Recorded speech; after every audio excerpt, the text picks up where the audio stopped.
UNC Pembroke men's basketball led by as many as 18 points in the second half against Armstrong State, but hot shooting by the visiting Pirates forced overtime. In the extra frame, the Braves went on to win by 1. It was the second straight win by a single point for the Black and Gold, and the team has now won 3 straight and 4 of its last 5. Last week wasn't as kind to the UNCP women's basketball team, which dropped a pair of close contests against Lander and Armstrong State. A bright spot was junior Janisha Monley, who averaged 20 points and 11 rebounds last week. UNCP baseball continued its season-opening 15-game homestand with a 3-game set against Concord, which the Braves swept. UNCP's offense exploded for 37 runs in the 3 wins, and the Braves are now 5-0 on the season. UNC Pembroke softball saw both scheduled weekend doubleheaders get postponed due to winter weather in the Pembroke area. The next home game for the Black and Gold on the softball field is February 23rd. And UNCP wrestling dropped a conference duel against Newberry, 26-13, but bounced back by sending a handful of wrestlers to the Newberry Open, where it was a good showing for the Braves. Ferris Tia won the 184-pound tournament while 8 others placed. Track and field did not compete last week. Next up for them is the Kent Taylor Invite in Chapel Hill this weekend. The Black and Gold Report starts now.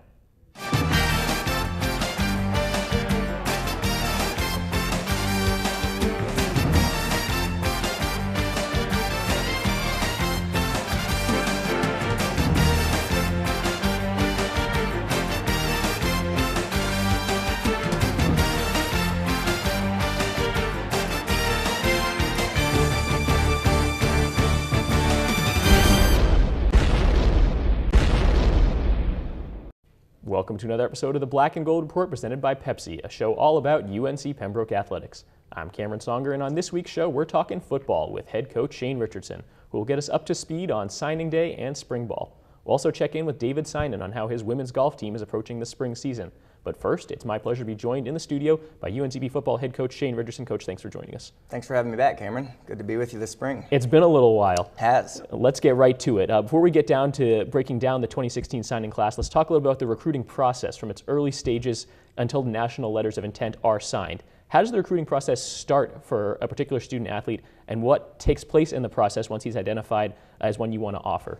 So what we do is we'll typically get out to the local high schools in April and May, and it's of their junior year. And so what we do is we blanket the state of North Carolina, and I think our coaches do a great job of really going to almost every single school in the state, knowing who their upcoming senior prospects are. And we'll communicate directly with the coach and make sure that we have the list of guys going into their senior year as to who we need to be looking at. So from there, we'll take that list of names, we'll have all their contact information, we'll have their junior film, we'll identify those guys as a staff, evaluate those guys, we'll take it into the summer months, go to some camps, be able to see them at some different local camps around the state, and then also try to get them to our camp on campus, usually in July.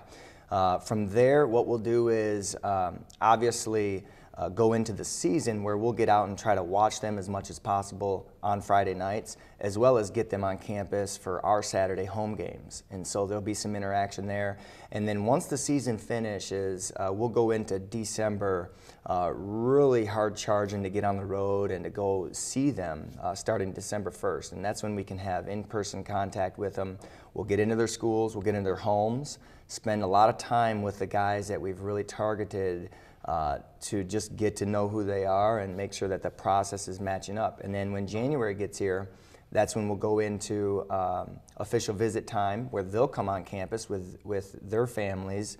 And once you get through January, it really becomes the nitty-gritty, and February 3rd from this year, we'll be there before you know it, and you start to make decisions coming down to probably those last 3 weeks in January, and that's kind of how it shakes out. And what we always tell them is, you know, it seems like a long way off, but it's going to go really quickly, and it really does. And we try to do as much recon and get as much information to them as possible within that 9-10 months or so, and really try to make sure that's a great fit for everybody.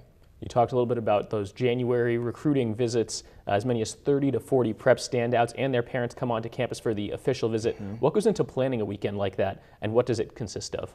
Yep, so the planning is, there's a lot of details to account for, and our recruiting coordinator, Billy Lindquist, he does a fantastic job with making sure that we've got an itinerary set for really what becomes a 24-hour visit, and we bring them in typically on a Friday afternoon, and we'll keep them till Saturday afternoon. And so what happens is we want to get them as much interaction with people on campus, with our staff, with our players as possible when they're here for that 24 hours. I usually start opening with them in our team room and say, the question that you're trying to answer here in the next 24 hours is UNCP going to be a fit for you? And are we going to be, you're going to be a fit for us? And that's what we're trying to come to the conclusion of, because in the end, our coaching staff really wants to make sure that it's in the best interest of the student athlete, because if it's not going to be something that fits them, it's not going to work out in the long run. And so we want to get them as much information, let them hear from as many voices as possible, get them as many different scenarios as possible so that they can say, man, I know what UNCP is all about. And this is going to be either a good choice for me, or I need to keep looking somewhere else. And either one is what you want to be able to answer. All right, pretty quickly here, let's say you're in the home of a potential student athlete, a top target on your recruiting list. What are some of the things you pitch about UNCP and your football team? Well, two areas that I really like to hit on, and one is our team standards, and it's kind of the expectations, it's kind of the 4 things that we'll talk about with every single player on our team. And what I love about it is it doesn't matter if you're a scholarship or walk-on, senior or freshman, starter or backup. And we talk about effort, we talk about attitude, coachability, and dependability. And so with those, every player's got to understand what we expect from a coaching staff. They can be guaranteed 3 things, and one of them is we're going to give them a great opportunity to compete. We're going to make sure that we demand a lot out of them and coach them hard. And the third thing is we're going to care about them. And I make sure that them and the families all know those things right there from our standards and what they can guarantee out of our coaching staff. Sounds good, Coach. We need to take our first break here on the Black and Gold Report, but don't go anywhere. We'll be right back with more with Shane Richardson.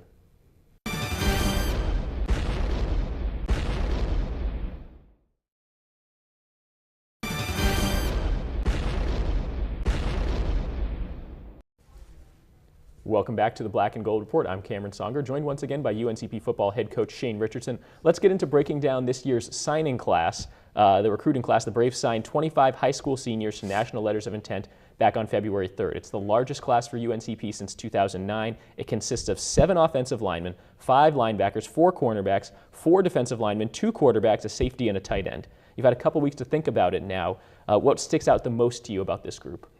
I love the fact that we were extremely intentional with every single one of these prospects, with their families, and knowing who we're getting from the character and the academic side of things.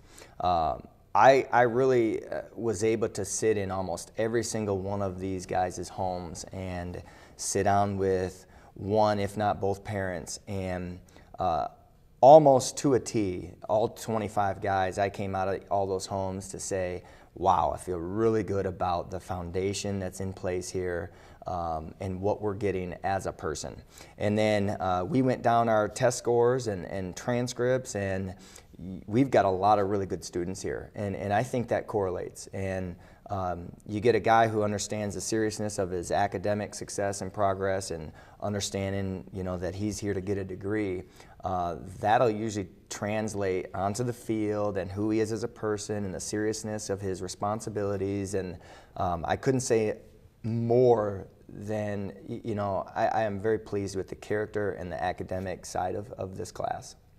Let's talk a little bit about the linebackers right now. UNCP has a tradition of success at that position, and this year's no different. Jordan Howard from North Brunswick High School, Miles Moore from Weddington High School are 2 names that stick out in this group. Who's excited you most about your linebacker core going into next year? Yep, I think those 2 names right there are very, very exciting players. And this year I thought we struggled at the linebacker depth on the field. We had to just kind of makeshift some things, and wasn't very comfortable. And so now I think we've got 5 guys coming in at linebacker that are specified targets on film, and just understanding all the things that we need them to do. Couldn't be more excited about them. But Jordan Howard is going to give us a very long, rangy presence that's very athletic. I would say he's one of the better all-around football players of the whole entire class, and I think he can do a lot of different things. We saw him just in multiple situations on the football field where he was able to really do a lot of different physical movements and physical skills and things of that nature. Miles Moore is a guy that we really had to kind of battle off some higher schools, upper level schools, to where we didn't know if we were going to get him coming down the stretch. And the day before signing day, we ended up and found out that he wanted to come, and he's going to bring a very physical presence on the inside of the linebacker group, and I think those two guys have a chance to play early on. That's never guaranteed, of course, but I think overall the 5 guys that we're bringing in give us great quality of depth. Let's talk about now the biggest group in the class, the offensive linemen. O-line was an area the Braves were particularly strong during the 2015 season. What was your primary goal going into the recruiting season at that position? We've got, I'd say probably 6 guys right now that we feel like, hey, these guys can get the job done, and there's a lot of experience at the O-line position. But what we wanted to do was, when you look at O-line and you look at big bodies, they're the guys that are hitting each other every day and they take a pounding. And so you can never have enough good big bodies. And so what we wanted to do was to say we need to make sure that we have depth there, and it's never an issue again to where we're going to have to protect the quarterback or block for our running backs. We've got to be able to do both of those things. I feel like offensive line is one of the most critical positions on the field, because if you don't have the guys there that you want, the guys there that you need, you're not going to be able to do anything on offense. And it's just the nature of the beast. And so we wanted to add depth. We wanted to be able to get guys in the mix to where year after year we weren't trying to make a tight end into an offensive lineman, bring a defensive lineman over to play O-line. And so, we wanted to make sure that we addressed the situation there, and we got a lot of good big bodies there. Sounds good. Coach, we need to take another break here on the Black and Gold Report, so stay tuned. We'll be right back.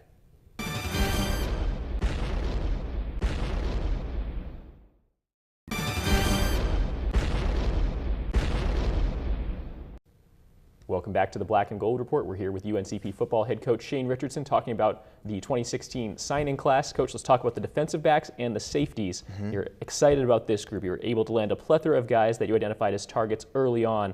Talk about the success you've had recruiting that position and some of the guys who could help right away. I think in a year's time, from a year ago till now, we have flipped the defensive back room in the sense of what it's going to look like from a personnel standpoint. The skyline, as we refer it to, has gotten a lot higher, and coming down the stretch of the season back in the fall, we didn't have what we needed on the perimeter. Now, as far as injuries go, we had 3 ACLs, we had an MCL, we were depleted there, but we just didn't have enough good quality guys at that position to rely on, and now we've targeted 6 of our top 7 DBs that we got. And I couldn't feel better about the crew that we're bringing in. These guys are all extremely athletic. They're all, with the exception of one of them, they're all 5'10", 5'11", up near that 6-foot range. A couple of them are over 6 foot. And so with that, I think they all have a chance to come in and have an opportunity to compete right away, really. And I wouldn't count any 6 of those guys out of the mix right now. I think 3 of them are going to have to play. 3 of them we'd like to redshirt just so we can separate that crew. But they've all got a great opportunity here, and they've got all bright futures ahead of them. We talked a little bit about the big guys on the offensive side. I'll give you a chance a little bit now to talk about the defensive linemen you signed. Yep. So locally, Donovan Wirt out of Hoke County. I anticipate that he'll have a really good opportunity to maybe not play right away, but eventually he's going to be a really good player for us. He's a little bit of the total package from an athletic and an all-around standpoint. We've got Keenan Evans out of Cary, who will give us a presence on the inside at D-tackle. Sam Barbosa from Northside, and then Alex Richardson out of Ashe County, and those guys will give us depth at the defensive end position. But 4 guys right there that we feel like will move into the future and be able to really just have a good, stable depth for us going into the defensive line position as well. At the quarterback position, you will return Patrick O'Brien for 2016, as well as rising sophomore Reggie Pinner waiting in the mix as a backup. There are 2 more quarterbacks as a part of this class. How will they fit into the competition at QB? Well, the way that I see it is that Pat and Reggie, they're in a good spot right now. They're maturing through the program. They're learning the offense. Cam and Connor, those guys I anticipate will work into the mix, and they're going to have to buy their time and be patient. They'll get a fair opportunity, but at the quarterback position, it's going to be tougher. And so I anticipate that those guys will kind of be able to fight it out here, and hopefully in the next 2 to 3 years maybe, they'll become factors for us. Last but not least, you did pick up a tight end, 6'2", 230-pound Ronald Porter out of Butler High School in Charlotte. What impressed you the most about Ronald to make him the only tight end you signed in this class? I think tight ends are getting to be fewer, far between, and finding the right mixture of being a good blocker and a good skill guy. And so Ronald has both of those skill sets.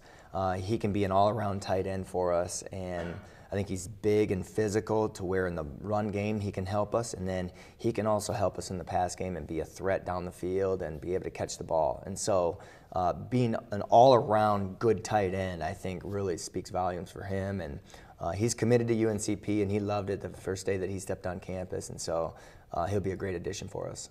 The Braves opened up spring practice the week of March 14th and will play the 10th annual spring game, 6 p.m. Thursday, April 14th, under the lights of Grace P. Johnson Stadium. What has you excited about the spring? I think there's some guys that are able to step up into some opportunities and roles and show us what they can really do.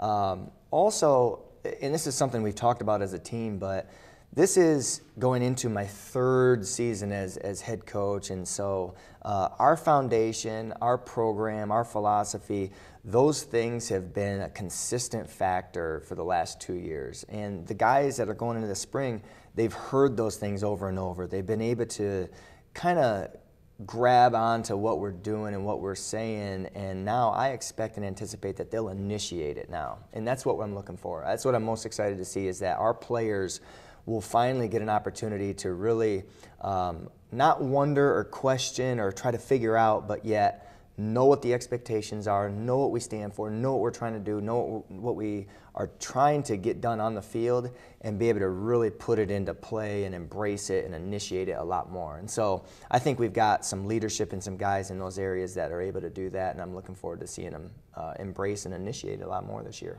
UNCP football coach Shane Richardson, thanks for joining us. We need to take our last break here on the Black and Gold Report. When we come back, we're talking women's golf with head coach David Simon.